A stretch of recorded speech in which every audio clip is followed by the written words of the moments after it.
today we have our special group went on a mission trip to Kenya. All four of these nice young ladies that got to go over there, and they're going to share their testimony today and talk about some of these really neat stuff they have up here. I think we're going to get some slides going too, and it'll be a great time.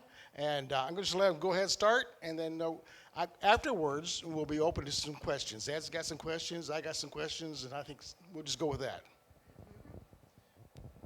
Beth, would you please introduce everybody for us, please? I'm Beth Hunt. This is Arlene Smith. She started the whole mess because she invited me to go in 2017. And next is Shanna, and on the end is Gail. And we all had an awesome time together, along with a young lady named Natalie from Pennsylvania. Shanna, would you go ahead and read? You have something prepared for us.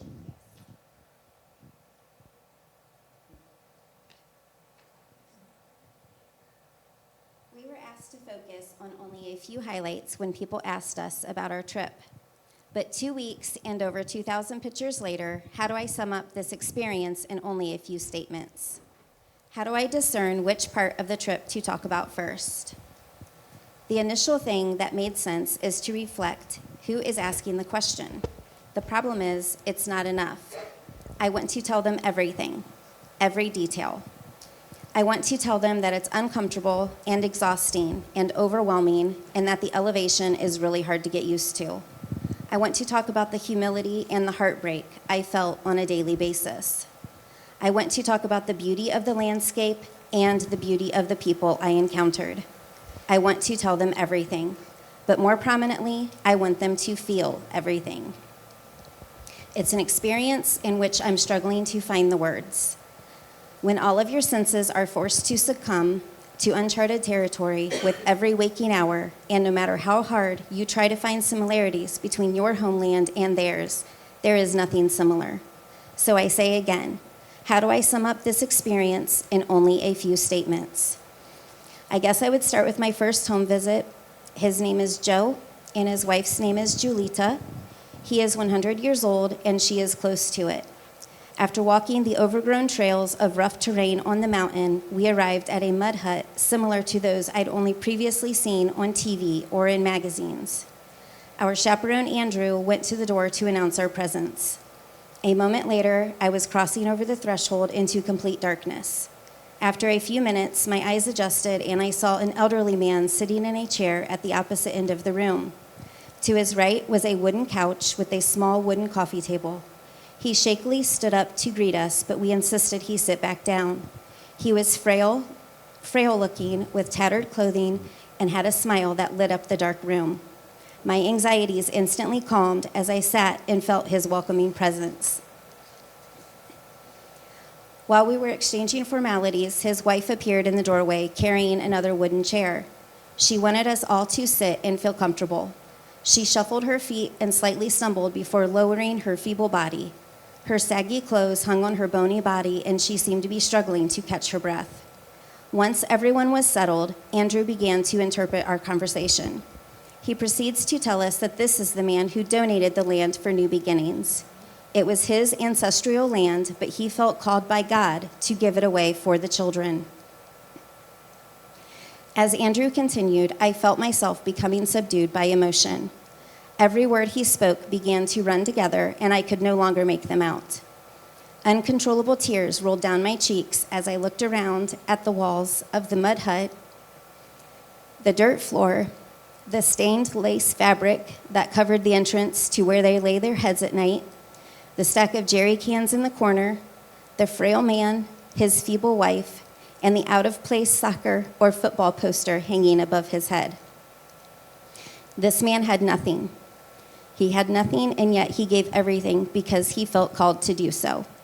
There was nothing in it for him. There were no earthly treasures to be gained by his generosity. He simply heard God speak to him, and he obeyed. When Andrew was done speaking, we expressed how blessed we felt to be there and to be welcomed into their home. We asked them for any prayer requests that they may have, and Joe quickly mentioned his family. Nothing for himself, just for his family to prosper and to be blessed. Julita told us about her health struggles, how she could barely use her legs and was currently suffering from malaria. Instantly, I felt the need to lay hands on both of them and pray. I don't remember my prayers, as they were not my words, but the Holy Spirit speaking through me. Never have I experienced anything like that before in my life. As we left, I felt the magnitude of why I was there. I was sent there to be the hands and feet of Jesus. There are many more stories and experiences I would love to share, but this is the single most crucial point in my trip, so I'll start with that. That's wonderful. If you want to pass your mic to Gail there. Gail, what do you think was the most experience, or do you have a similar story that you can share that the Spirit kind of worked through you and you were able to minister? Well, compared to all the other ladies that were there, the biggest thing that was a struggle for me is trying to really make myself vulnerable, because I just came to the Mansfield area 2 years ago to be closer to my daughter and my son-in-law and my grandbaby. I'm originally from Toledo. I was raised Catholic. I strayed from the church probably about 30 years ago because I didn't like what I was seeing. So honestly, I've been really out of practice, and I was very transparent with the group when I was there, as far as quoting scriptures, starting off prayers. Certainly I was participating, absolutely, but I wasn't comfortable because I'm still trying to, dip my toes in making that connection again, and to where I feel confident in quoting scripture. So for me, it was really a learning tool, and watching these wonderful ladies do their magic, and with God looking upon us all the time. I mean, there's so many things that were impactful, but I think really humbling. I think there wasn't one day that went by that I didn't cry or try to keep my composure, because I felt so blessed. When you think about your struggles that you have back here at home, is nothing compared to what these folks go through every single day, and they endure every single day, and they have such strong faith. It's just amazing. They have so little, but they have such strong faith. They're always smiling. They're grateful. As Shanna said, you go into these little villages that we hiked to I think it was 2 or 3 times we went to different villages to see widows and to bring them food supplies that they dearly needed. All of them had some type of health issues, but their homes were mud huts, dirt floors, no electricity, no running water, and they were still so happy and grateful that we were able to spend the time. And even the children, of course, that's the reason why we're there, is that New Beginnings is definitely a safe haven for these kids, and what they are doing in this organization is just unbelievable. The kids just wanted to be loved. They always wanted hugs all the time, just to have that interaction, because that's not something that's in their culture that they experience in their own day-to-day lives. So every day was an experience, I would say. So I couldn't say that there was one thing that stood out that was impactful. I believe every interaction that I had, every single day, was impactful for myself. And definitely when coming back here and coming back home, really, looking at, okay, what could I do without, to bring it full circle. So that's what I've been doing, every single day that I've been back here, and then just trying to get stronger in my faith. Amen. That's great. Can you tell me, and your first name again, please? Arlene. Arlene. I'll have to try. Arlene, can you tell me about New Beginnings and how, from what I hear, that you've been kind of there through a lot of this process and over the years. So why don't you tell me a little bit about that and how New Beginnings started and what you have done to take part in New Beginnings. Okay. Well, again, my name is Arlene Smith. I started going to New Beginnings in 2015. The first time I went was for a month. Then after that, I was going 3 months at a time. I had a break in there when we had COVID because I wouldn't get the shot. And then I also had knee replacements. So I've been going for a very long time. The New Beginnings was started by Gay and John Makrius in 2007. They felt the need that God was calling them to Africa for the children. They went with a pastor to see what was there, and they couldn't believe that God was saying to them, this is where I want you to be. We are in a very, very remote area of Kenya. It is very far inland. We're on the side of an ancient volcano, the valley, a mountain, and then Lake Victoria. So we are there on the edge. We're right above the equator. They started out with New Beginnings they started out calling it Shalom. Then they had some problems, so then they changed it to New Beginnings. But they started out with only about, I believe, like 5 or 6 kids. We are now up to, on a daily basis for school, is 400 children. They started with sending their children to the public schools. We now have a school that goes from preschool to 12th grade. If we weren't where we are, most of the people there, like we had said, they're poor, very poor. It is like us going back 100 years ago. They still plow their fields with oxen. So that's how far behind they are. So prostitution was a big thing. At one point in time, that area of Kenya was the highest HIV and AIDS area of all Kenya. That has come down. And I want to say that I believe that God sent us there because we have been instrumental in our area to get that under control. We teach our children abstinence. We do have children that get pregnant, and we take care of their children while they go to school. When they're done with school, then the child is their responsibility because we have taken them. They couldn't do the abortion, so we take them in.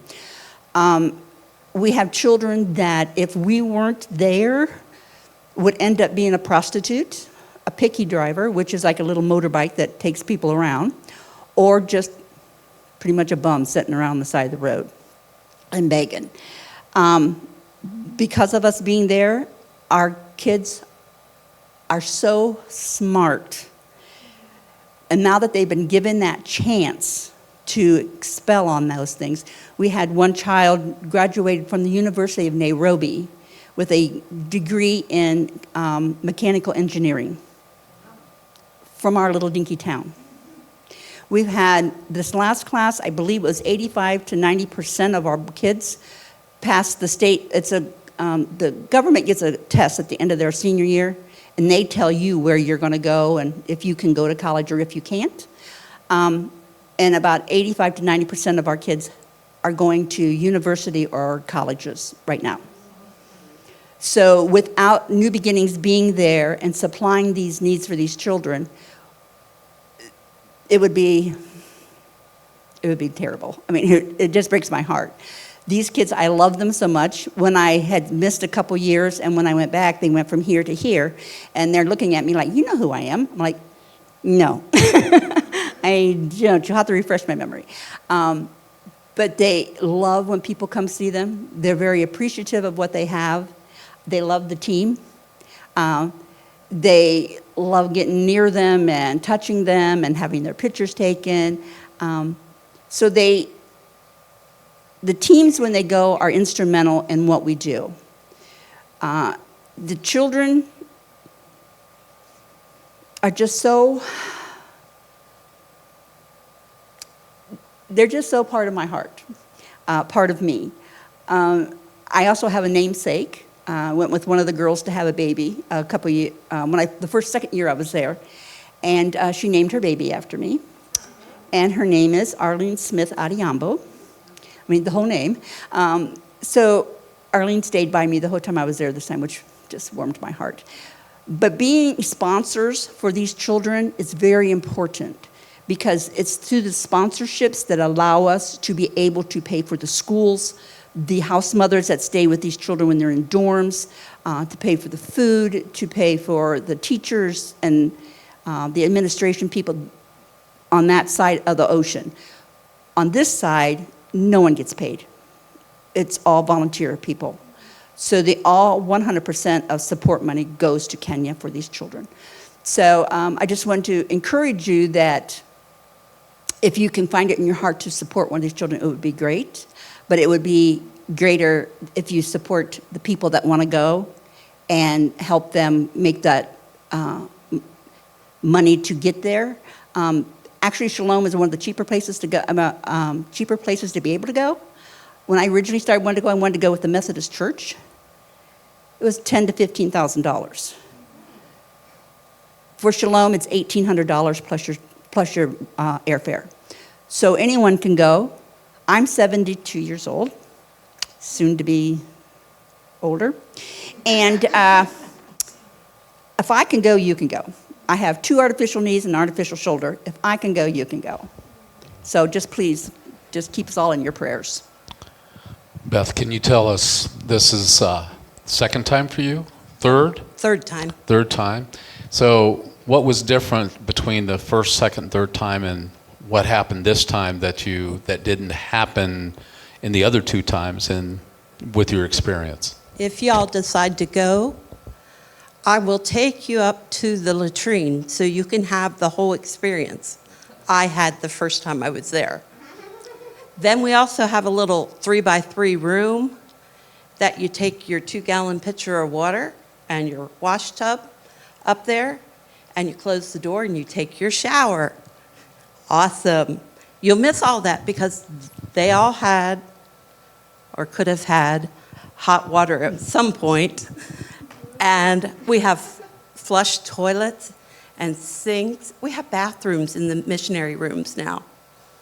So it's gone really posh. If you go with us, Arlene goes, and Arlene likes to cook. Arlene's learned how to make brownies on a stovetop, but we now have an oven. We didn't have an oven before. And we now have, in addition to hot water, a refrigerator freezer. Now, mind you, it's only this tall. It's not very big, but we can now keep perishables. The first time I went, I was just overwhelmed.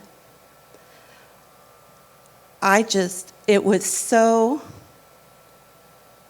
I have a heart for Africa as a whole. And I just was overwhelmed with a heart for the people.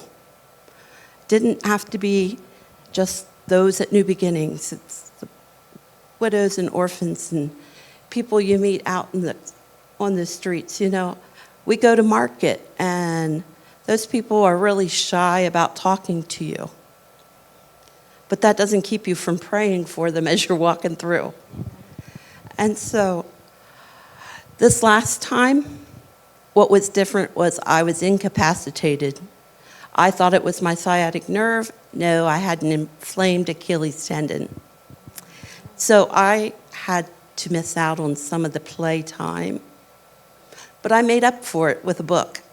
We get to read to the littles, as they call them, bedtime stories. One night the boys, one night the girls. And I found this Dolly Parton book, The Wonky Donkey. If you've not read it or heard somebody read it, you need to go on YouTube and find it and listen.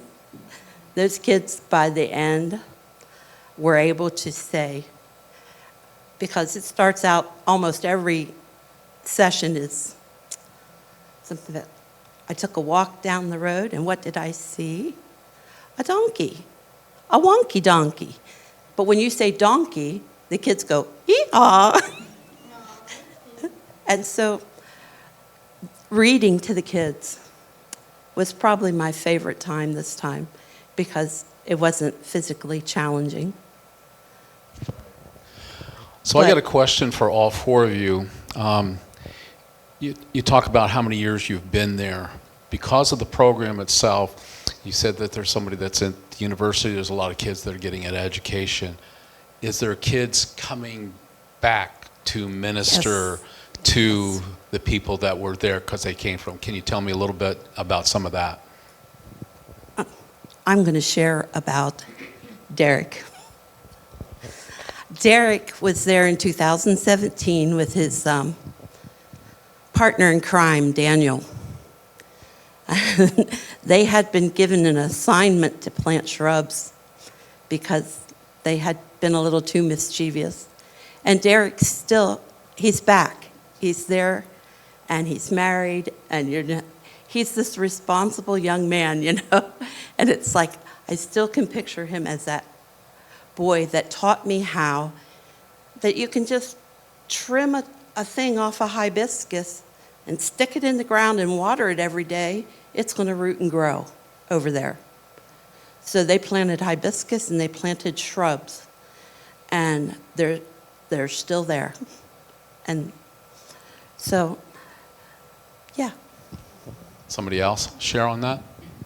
So I know we talked with quite a few that they were interns there. We had one of our chaperones, her name was Eunice, and she was an intern there. And a lot of them, when they graduate, they want to go to university to become a teacher. But their heart is to come back and be a teacher at New Beginnings.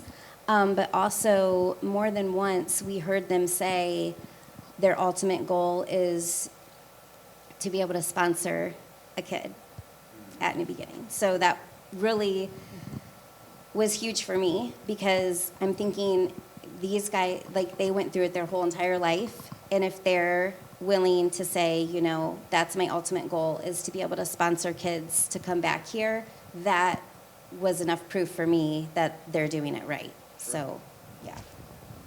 Gail, you got something to add?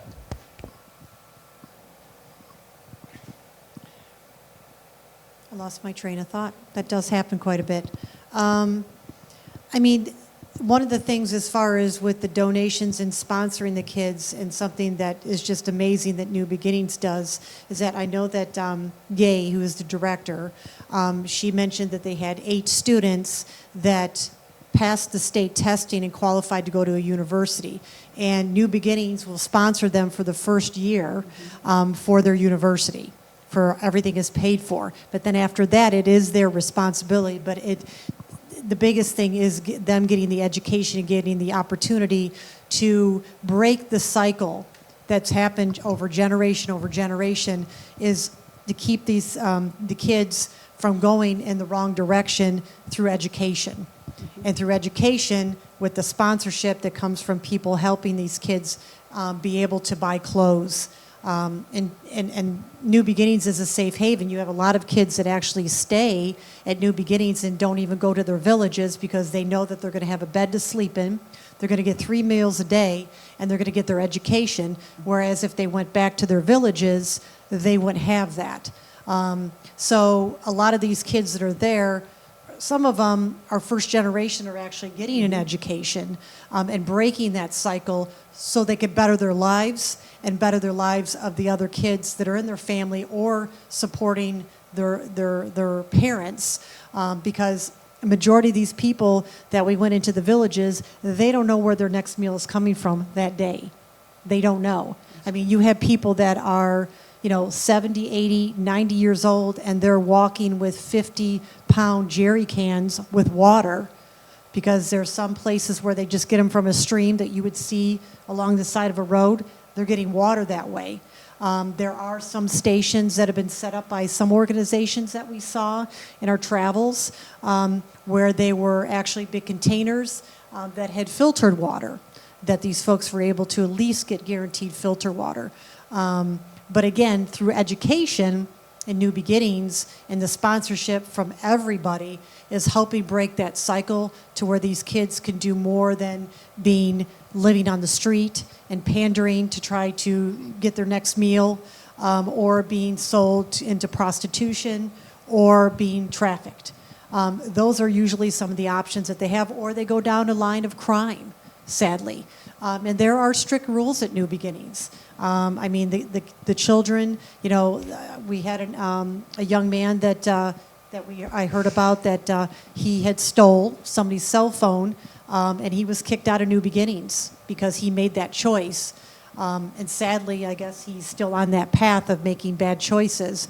And one of the brothers is at New Beginnings right now, and we happened to be going out on an excursion, and he was not in class, and we happened to come upon him on one of the roads, and our director, Gay, saw him, recognized him, and made our driver back up.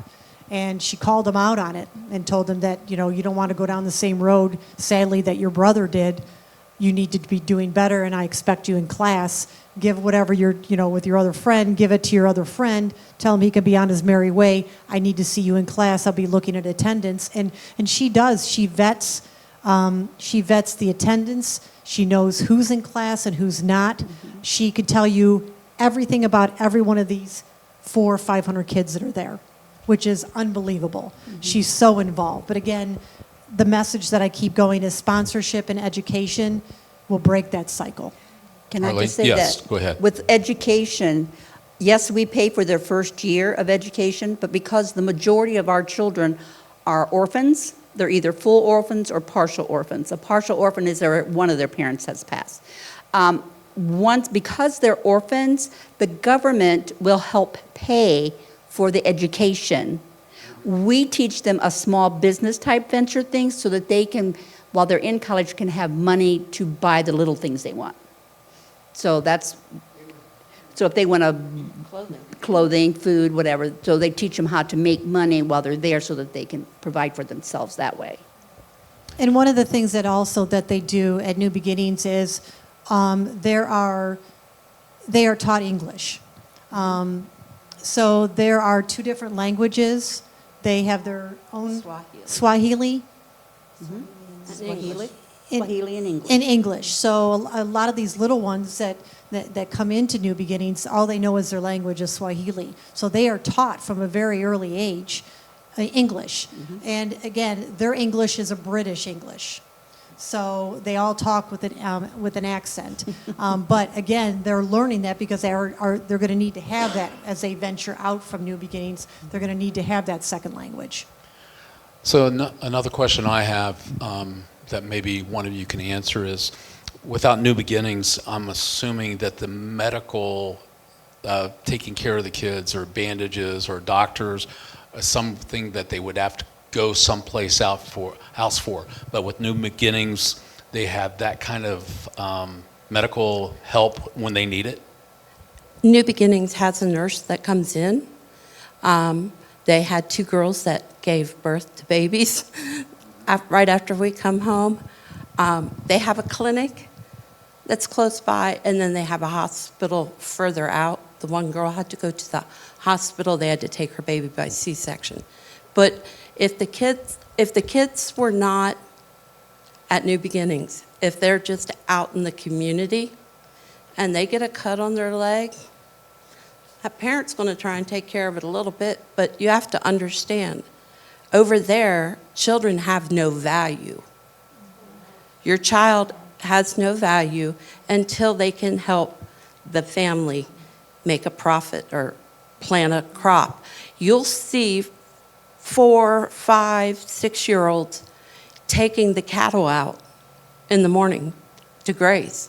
That's that child's responsibility all day long, and it's his job to bring them back at 4 or 5, and they still don't have any value then. And it's not just a few cattle, it's a herd. Yeah, it's a herd. We're talking, anywhere from 15 to 30, and it's a 4-year-old or a 5-year-old. Now, New Beginnings has now started also teaching these kids life skills. So once you hit 4th grade, you're responsible to do your own laundry. Once it's junior high, they have to start buying their own soap and stuff. Once 13. Yeah, 13, they have to buy their own soap and so forth. So they have to do chores to earn money to go buy what they need. And it's not like they would ever do without. But they need to teach these kids life skills, because what do our American children know about doing laundry or cooking a meal? Most of them don't. These kids can. They probably all can do that by the time they're 10. You know, the children are just amazing. And the reason we have some partial orphans is because a woman has just a scooch more value than a child. Not much. Overall, in that, and you have to realize we are out in tribal land still. You know, electricity's come up to the property, but it's not come on the property. And it's not 100% of the time working. So these children, New Beginnings is giving them a future. It's guaranteeing they're going to live and not die from disease. They're going to eat every day. I always come home and I am still having difficulty adjusting to watch people throw food away. It's very difficult on me. Or I don't do smorgasbords or that kind of no, nobody needs to be that gluttonous. You know, because I've seen kids eat rice and beans or ugali and kale and little fish. They eat the whole fish and they like it.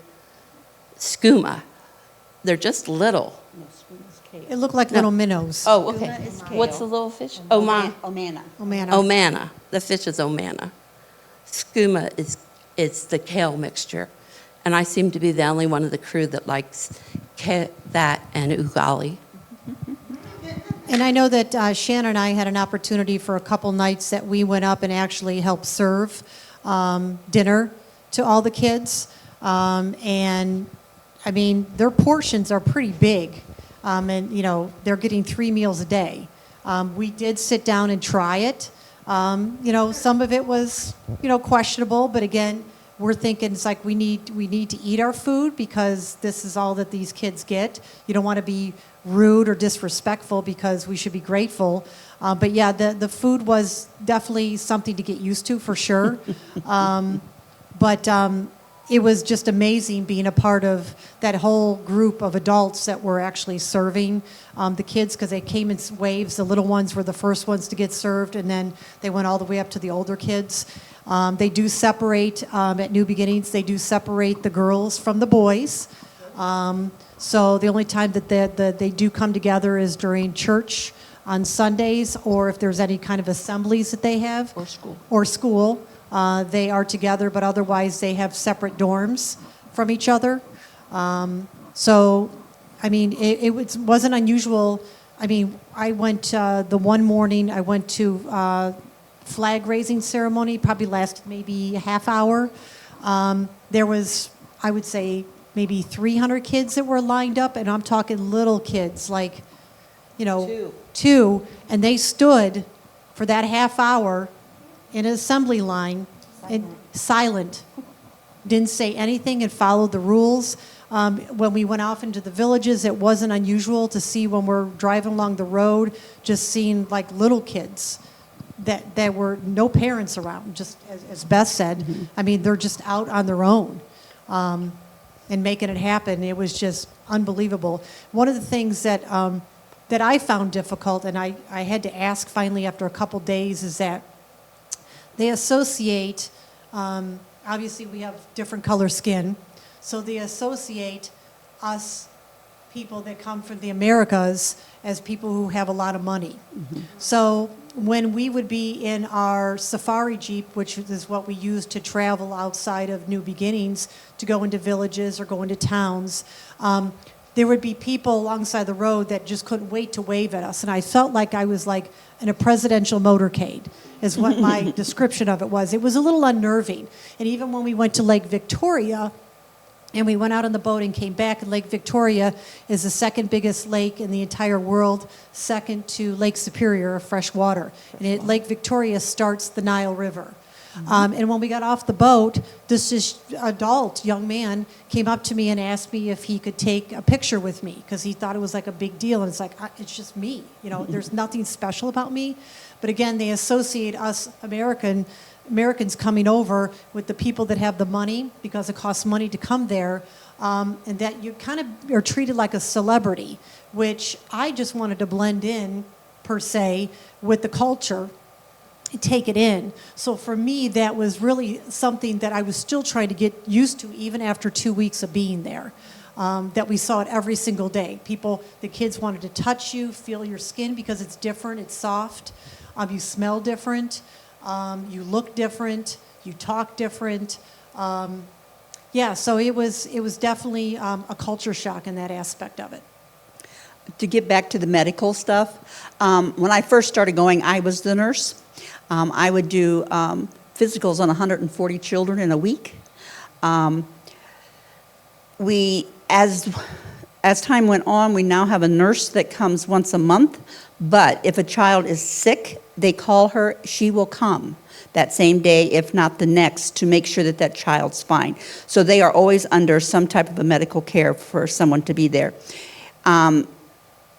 Any hospitalization that is needed because of it's a sponsored child, Shalom pays for that hospitalization.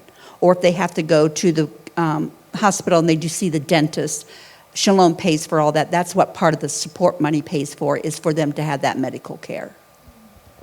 So I might be naive in my assessment, but every time I hear the words mission trip, the first thing that pops in my head is I'm going to go to a third world country to speak about Jesus and have that opportunity to maybe win souls for Christ. So I think that's everybody's thought process in the beginning. Obviously, you're serving, you're helping and doing that. So how about some of the opportunities, or talk a little bit about more of the opportunities where you can share, where you've shared the gospel with someone and the response for someone to be able to hear it for the first time? We do, I do Bible studies with girls. I do the high school mostly because the little ones get under sixth grade and under, we do a Bible lesson, Bible class. And we tell them a Bible story, we talk about Jesus, we talk about different things, and then we do coloring pages and do things with them to show God's love through us. I do Bible studies with those. I do Bible studies with those in girls at risk of being pregnant or are pregnant. We did trivia. We do the high school kids, we would do in the evening, and instead of doing like a regular Bible study with them, we did trivia, Bible trivia. And you'd be amazed how much those kids know. Because one of their classes is a Bible class in school. Those trivia questions were not easy. If you want an example, you can buy them at Hobby Lobby. They're cards, $6. And there's 500 questions in the back of the card. We had to start giving them help. Shanna was our card reader one night, and she's like, look in Mark chapter 4, maybe, to find the answer, because they were difficult. But those kids were flipping through those Bibles and seeking out those answers. And we do, those kids at New Beginnings and the kids overall, for the most part, don't know what a soft touch is, or a hug, or to sit on your lap. Even the girls all the way up through. We had Patrice, is that? Huh? Beatrice. We had Beatrice and Beatrice helping us paint our mural. Those girls wanted hugs just as much as 2-year-olds. I think a lot of what we saw too with that is, I know we've kind of touched on this before, but like the littles, like they just want that, they crave that human affection, like that human touch. where the older kids, they want that too, but more than anything, they just want to be seen. Like they want to know that they have value, because over there, they don't have value.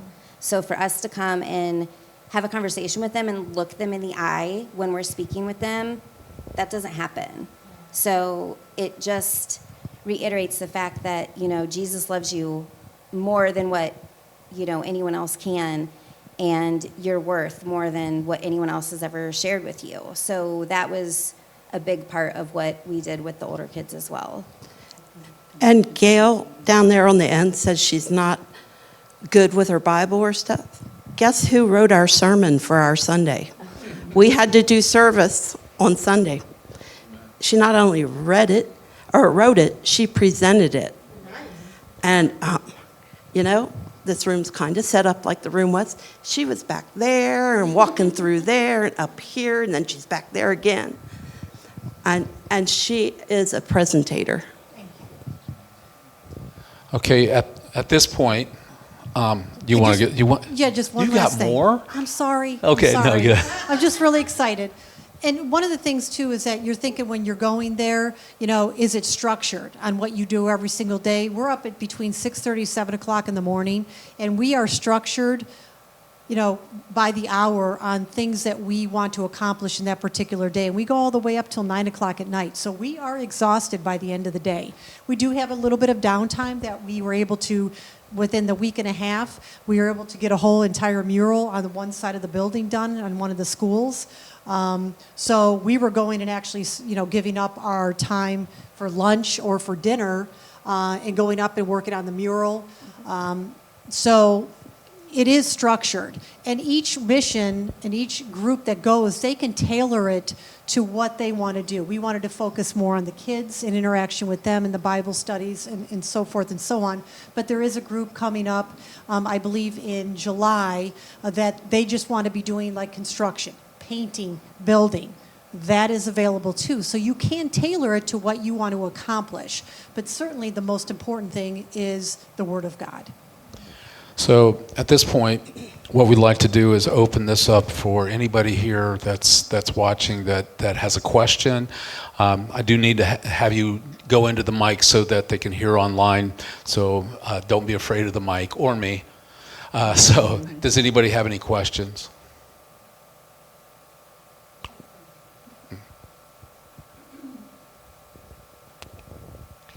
So, I know you guys were there from July something on, or somewhere around there. But do you guys, like, is there like a constant rotation? Like, your guys' group went, then when you guys leave, another group comes in. So there's somebody, a missions group there, you know, all year round? They do mission trips in January because Gay is there three months out of the year, totally 6. She's 3 on, 3 off, 3 on, 3 off. So she's there now. She'll be coming home in October. So the teams are there when she's there. The team that we are with, I went 2 weeks ahead of time to get things ready. And then the rest of the team came for their 2 weeks. I think last year we had 2 groups that came. We had a group, a break, and another group.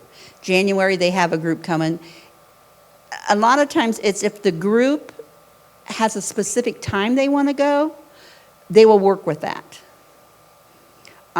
So if you have, like say, when we do it, it has to be while she's there, so it would be anytime from January to March and July till October. But yeah, she can make it so that there's always, can be a team there if they want to be. But there's not a team there all the time. And the most popular time of year is usually in July because that's, when we were there, that's considered their winter. So January is considered their summer, so it's very hot. I can't attest to that, but Arlene can. It's very hot. And even when, you're close to the equator, so that sun is hot. And we were like, short sleeve shirts, and you had these kids that it was like 80 degrees out and they have sweaters and hoodies on, and it's like we're trying to peel clothes off because we're burning up because the sun's hot. But yeah, I mean, normally it's been usually January or July that the groups are going, but certainly, as Arlene said, it can be tailored to whatever works for that particular group. But they just made accommodations to accommodate up to 18 people now for upcoming trips. I just have a question about, you talk about how changed you are when you get home, and you have a different outlook on things when you get home based on what you've experienced there. I'm a public crier, so I understand if this is going to be hard for you guys, but were there any type of struggles, like inward in yourselves when you got home, that you had to kind of come to terms with or seek prayer or counsel about? I mean, I think for myself personally, I was trying not to cry and get too emotional around the kids because they were just happy to have that energy and that light, the beacon of hope, that they can do more with their lives. I've seen so much strength from the kids to where when I came back home, again, trying to grapple with what I saw with the kids. But I think every day there wasn't a dry eye, trying to keep yourself composed and together. And it would just be, you're just watching these kids, and then all of a sudden I'm starting to cry. Getting emotional and talking in front of the group of all the kids when we did presentations, trying not to get emotional. But I was just so inspired by what I saw every single day. And to be grateful. When I came back home, I had, second thought about letting the water run when you're brushing your teeth. You taking a long shower, which I've never been a person to take a long shower, but taking a long shower because water is a luxury. So yes, and in Kenya, they don't use toilet paper.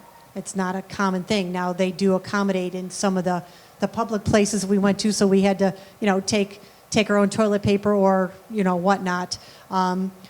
Some of the toilets are squatties, where it's just a hole in the floor. Mm-hmm. Some of them are Americanized, where they actually have a regular toilet that flushes.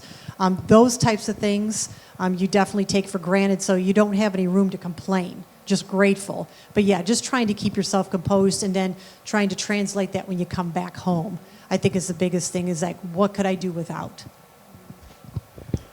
We have some more questions. Okay. While you're walking back there, I'm going to answer a little bit to that.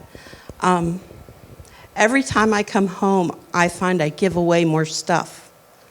Because here in America, I don't know what we call it, but when you have to buy a storage unit to put stuff in that you're not going to use, that to me, that's the one thing I think, we're so wasteful. Because I have, if I have 2 or 3 cake pans that are the same, pretty much, it went, I don't need things. You just learn that things are not all that important.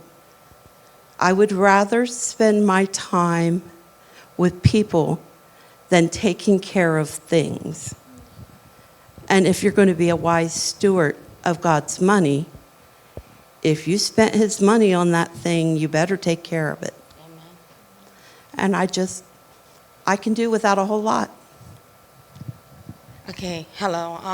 I was just wondering, I've heard you talk about your mission, what you achieved while you're there, and you keep speaking the word sponsorship. What does it take to become a sponsor? Good question. I love you. I love you too. For as little as $25 a month, 1 meal for 2 people, you can help sponsor a child.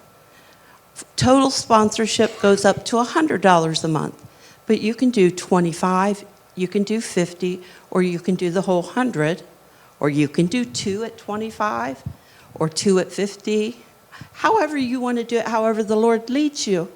I sponsor a child at $50 a month right now because that's what I come back last year saying.